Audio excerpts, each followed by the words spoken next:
ये thank you Modi ji बोले, ये तो बात समझ में नहीं आ रही है। आप कंपनसेशन पूछे किसके लिए? कंटोनमेंट के लिए। क्या कभी उन लोगों के लिए सोचे जो 160 लोग जो टोल टैक्स के ऊपर काम करते थे, आज उनके रोजगार चले गए?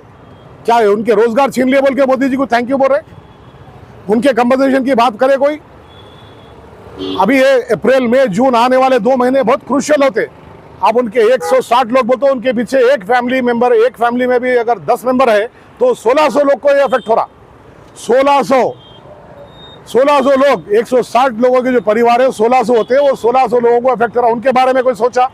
तो अभी जो नए इंचार्ज आए Marri Rajasekhar Reddy cantonment assembly constituency के, मेरा उनसे सवाल है और मेरा उनसे डिमांड है, आप जाइए टीपीटी के अमाउंट लेके आइए भाई। मोदी जी आके चले गए, ना आप उनसे बात करें, ना सर्विस चार्जेस के बारे में बात करें, ना हमारे जो आर्मी सर्विस चार्जेस के बारे में, और यहाँ के जो मरी राजशेखर रेड्डी है, मैं उनसे भी वही बोल रहा हूँ, ना टीपीटी के बारे में आप केसीआर केटीआर से बात करें। तो ये बिल्कुल गलत है। अगर कुछ करना ही है, वो 160 लोगों और उनके परिवार के बारे में सोचो। उसके बाद हम खुद थैंक यू बोलेंगे मोदी जी को, हम खुद थैंक यू बोलेंगे, दूध से निलाएंगे उनकी फोटो को। కానీ ఏం అష్యూరెన్స్ వచ్చిందని చెప్పి మాకు థ్యాంక్ యూ మోడీజీ అని ప్రతి దగ్గర బోర్డు పెట్టిండు. దేనికోసం పెట్టిండి నా మోడీజీ థ్యాంక్ యూ అని? మాకేమది వస్తుందా? దీనివల్ల ఏమో లాభం వస్తుందా కంటోన్మెంట్కి? నువ్వేమైనా పైసలు తీసుకొస్తున్నావా కంటోన్మెంట్కి? లేదు. నువ్వు అదే మా కంటోన్మెంట్కి 800 కోట్ల సర్వీస్ ఛార్జెస్ రావాలా, అవి తీసుకురా. మీ కటౌట్ నేను 100 ఫీట్ల తెప్పిస్తాడా, ఈయన తెప్పిస్తా. ఇక మీడియా ముఖంగా తెలియజేస్తున్నా, 800 కోట్లు నువ్వు తీసుకొచ్చినావు అనుకో, అరే నీ అంత మొగోడు ఎవరు లేడని చెప్పి ఈడనే పెద్ద కటౌట్ వేపిస్తా నేను. అందరికి నమస్కారం. ఈరోజు మనం అందరి మీద కలుసుకోవడానికి కారణం ఏంటంటే, మొన్న మనందరూ తెలుసు టోల్ ట్యాక్స్ అనేది రద్దు చేసారు. మన కంటోన్మెంట్ మొత్తం అన్ని కంటోన్మెంట్స్లో టోల్ ట్యాక్స్ అనేది రద్దు చేసారు అని చెప్పేసి అని. ఇది అంతా మంచిగా ఉంది. కాకపోతే ఒక జ్యూస్ అయితే నాకు ఆశ్చర్యం అనిపిస్తుంది. దయచేసి ఇది చూడండి, ఇది ఒకసారి. Thank you Modiji for abolishing toll tax. ఇది డైరెక్ట్ నోట్ చేసుకోరు. ఇది ఏ కంటోన్మెంట్, ఏ చెక్ పోస్ట్ దగ్గర పోయినా కూడా, కంటోన్మెంట్లో ఏడ పోయినా కూడా ఈ బోర్డు ప్రత్యక్షం అవుతుంది. అయితే నేను ఒక క్వశ్చన్ అడగదలుచుకున్నా. సేమ్ దీని పట్లనే మనకు సెప్టెంబర్లో ఒక బోర్డు మీటింగ్ అనేది జరిగింది. చూసుకోరు ఒక్క నిమిషం. బోర్డు మీటింగ్ సెప్టెంబర్లో జరిగింది, సెప్టెంబర్లో. సో దీంట్లో మనకు మెయిన్ థింగ్ ఏంటంటే, ఈ ట్యాక్స్ల పైన మనకు, ఈ టోల్ ట్యాక్స్ల పైన మనకు ఎంత వస్తుందని చెప్పేసి అది కూడా ఉంది మనకి. 2021 9 కోట్ల 70 లక్షలు కంటోన్మెంట్కి వచ్చే లాభం. సో దీంట్లో మన రామకృష్ణ గారు కూడా ఒక పాత్ర ఉన్నది.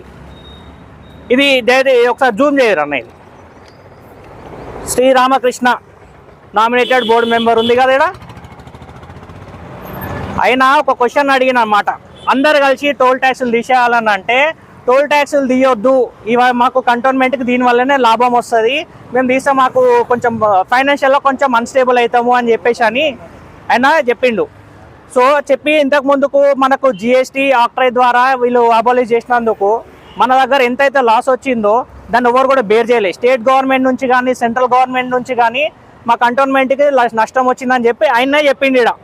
సో అది దృష్టిలో పెట్టుకొని ఇప్పుడైతే ఏదైతే ఉందో, మాకు సెంట్రల్ గవర్నమెంట్ ఒక అష్యూరెన్స్ ఇవ్వాలా. ఎందుకంటే దీనివల్ల మేము ఒక 10 కోట్లు 11 కోట్లు కంటోన్మెంట్కి లాస్ అవుతుంది, ఇక 10 లక్షలు 20 లక్షలు మాకు లాస్ అవుతుందని ఆయన పర్సనల్గా ఏదనుకున్నాడో, ఇక మాకు ఏదైనా ఒకటి అష్యూరెన్స్ ఇవ్వరు, అప్పుడైతేనే మేము దీన్ని ఇంప్లిమెంట్ చేస్తామని చెప్పిండు.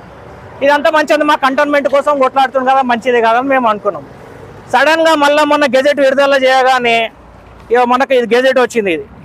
ఇది గెజెట్ ఆఫ్ ఇండియా నుంచి మొన్న ఏప్రిల్ 11కి, ఇది ఇంగ్లీష్లో ఉందన్న, 11కి వచ్చింది అనమాట.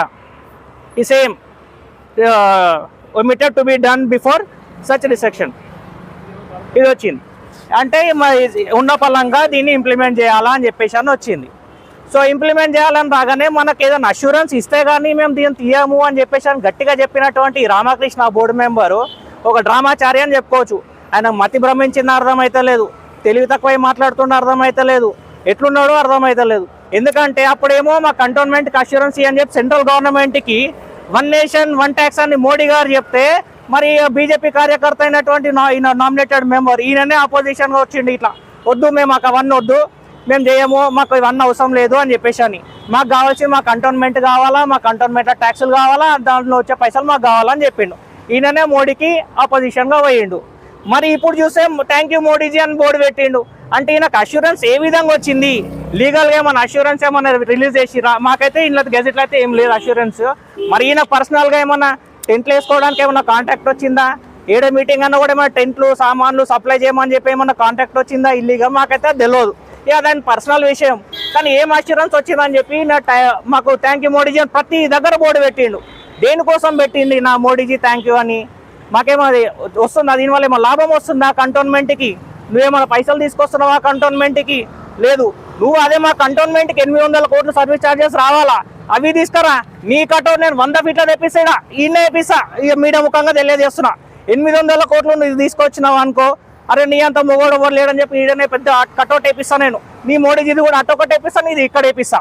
గీదర్ లేచి నువ్వు అక్కడ ఏం లేని పట్టుకొని వచ్చి నువ్వు మా కంటోన్మెంట్ మా మోడీజీ థ్యాంక్ యూ అని చెప్పేసి అని అంటున్నావు. మొన్న మోడీజీ ఇక్కడికి వచ్చి పోయింది కదా సికింద్రాబాద్. కనీసం నువ్వు కనీసం వాళ్ళకి ఎవరికైనా నువ్వు ఇంటిమేషన్ చేసినావా? సెంట్రల్ మినిస్టర్ కిషన్ రెడ్డి గారు ఉన్నారు, మన సర్వీస్ ఛార్జెస్ కోసం మనం మాట్లాడిరా? బండి సంజయ్ అన్న గారు వచ్చిండు, ఆయన కూడా నేను ఇప్పిస్తాను, ఆయన కూడా ఏమన్నా మాట్లాడిండా? అది లేదు. దీనికోసం మాట్లాడారు, ఇవన్నిటి కోసం దేనికోసం మాట్లాడారు? ఏమనంటే ఇక మేము మోడీజీ థ్యాంక్ యూ మోడీజీ. దేనికోసం థ్యాంక్ యూ? మా మీద అప్పులు పెట్టినందుకు థ్యాంక్ యూ చెప్పుకోవాలా? దేనికోసం చెప్పుకోవాలి మేము థ్యాంక్ యూ? లేకపోతే పెద్ద పెద్ద బిగ్ షాట్స్లకు వాళ్ళకు అప్పులు మాఫీ చేసిరని చెప్పి థ్యాంక్ యూ చెప్తున్నావా? మాకేం ఒరిగింది ఏం లేదు, మా కంటోన్మెంట్కి ఒరిగింది ఏం లేదు, మాకు లాసే ఉంది. నువ్వు కొట్లాడినావు, నువ్వు సీదా ఉన్నావా, కరెక్ట్గా ఉన్నావా అంటే అది లేదు. అరే మేము చేస్తున్నావు, నువ్వు నీ మాట మీద నువ్వే లేవు. అప్పుడు అంటావు మాకు అష్యూరెన్స్ అంటావు. ఇప్పుడు నీకు అష్యూరెన్స్ ఏడికెళ్ళి వచ్చిందా? దీనిపైన నువ్వు ఖచ్చితంగా సమాధానం చెప్పాలా. మీ కార్యకర్తలతోనే నువ్వు ఏం చేస్తావు మాకు తెలియదు. మీ కార్యకర్తలు కూడా ఒకసారి ఆలోచన చేయాలా. ఈ బీజేపీ కార్యకర్తలు కూడా ఈయన ఎట్లా అంటే ఫైనాన్స్ ఎక్కడ ఉంటుందో అక్కడ ఈయన ఉంటాడు. ఈయన కంటోన్మెంట్ కోసమో బీజేపీ పార్టీ కోసం ఆయన చేసేది కాదు. ఆయనకి ఏంటంటే ఆయన సొంత కోసం, అంటే సెల్ఫిష్ లెక్కలు, ఆయన సొంతగా ఏది కావాలో అదే చేసుకుంటాడు. ఇప్పటికైనా మీరు అందరూ ఆలోచన చేయాలా. ఈ రామకృష్ణ గారు ఖచ్చితంగా మీరు దీనిపైన ఒక సమాధానం చెప్పాలని చెప్పేసి అనుకుంటున్నా. మీరు అనుకుంటుండొచ్చు పిల్లి కళ్ళు మూసుకొని పాలు తాగుతుందని చెప్పి, పిల్లి ఒకటే కళ్ళు మూసుకొని పాలు తాగుతా కానీ చుట్టుముట్టు అందరు చూస్తూనే ఉంటారు. ఇది గుర్తుపెట్టుకోరి. దయచేసి ఇట్లాంటి నీచమైన రాజకీయాలు చేయవద్దు, సిగ్గు తెచ్చుకోవాలి. ఇప్పటికైనా కళ్ళు తెరువురు, ఇప్పటికైనా బతుకురి మంచిగా ఉండరు అని చెప్పి నేను తెలియజేస్తున్నా అందరికీ. దయచేసి దీనిపైన ఖచ్చితంగా క్లారిటీ ఇవ్వాలన్న. రామకృష్ణ దేనికోసం అయితే థ్యాంక్ యూ చెప్పిండో, బోర్డులు ఎట్లయితే పెట్టిండో, ఏం అష్యూరెన్స్ వచ్చిందని ఖచ్చితంగా క్లారిటీ ఇవ్వాలి మాకు అని చెప్పి నేను తెలియజేసుకుంటున్నా.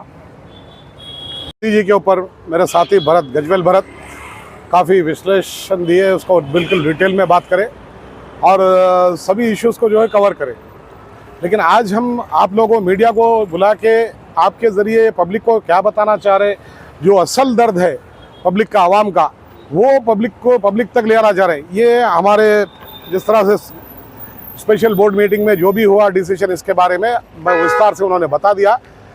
उस वक्त रामकृष्णा कंपनसेशन की बात करे थे।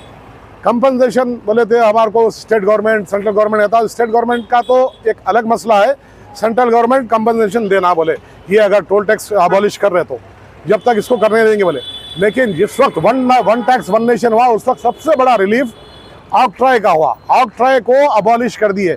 अब ये 30 रुपये एक गाड़ी को छोड़ने के लिए 30 रुपये, उसके लिए थैंक यू मोदी जी बोले, ये तो बात समझ में नहीं आ रही है। आप कंपनसेशन पूछे किसके लिए? कंटोनमेंट के लिए। क्या कभी